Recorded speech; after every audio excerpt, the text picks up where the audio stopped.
বাবার কোল ছাড়া ঘুমাতে পারতেন না ইউসুফ আলাইহিস সালাম। সেই বাবার কোল থেকে 10 ভাই মিলে ওনাকে কুয়ার মধ্যে নিক্ষেপ করেছে। কুয়া থেকে তুলে মিশরের ব্যবসায়ীরা মিশরের বাজার বিক্রি করে দিল। জুলেখার ঘরে লালন পালন হলো। জুলেখা মিথ্যা অপবাদ দিয়ে ইউসুফ আলাইহিস সালামকে জেলখানার মধ্যে পাঠিয়ে দিয়েছে। কোন কোন রাওয়ায়াতে আছে 10 বছর পর্যন্ত ইউসুফ আলাইহিস সালাম জেলখানার মধ্যে ছিলেন। ইউসুফ আলাইহিস সালাম সবর করেছেন, ধৈর্য ধারণ করেছেন, তাওয়াক্কুল করেছেন একজনের উপরে, তিনি হচ্ছেন লা ইলাহা ইল্লাল্লাহ। কোন সময় অভিযোগ করে নাই যারা আমাকে কেন কুয়ার মধ্যে নিক্ষেপ করা হয়েছে, আমাকে কেন মিশর বাজারে বিক্রি করা হয়েছে, আমার কি অপরাধ, আমাকে কেন বিনা অপরাধে জেলখানার মধ্যে আটক রাখা হয়েছে।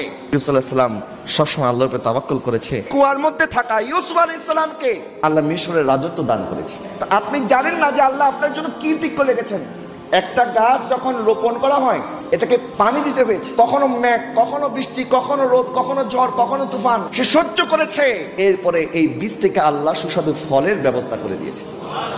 আপনাকে যদি আল্লাহ পাক কিছু দিবেন, এমনি দিবেন না, এটার জন্য আপনাকে সবর করতে হবে।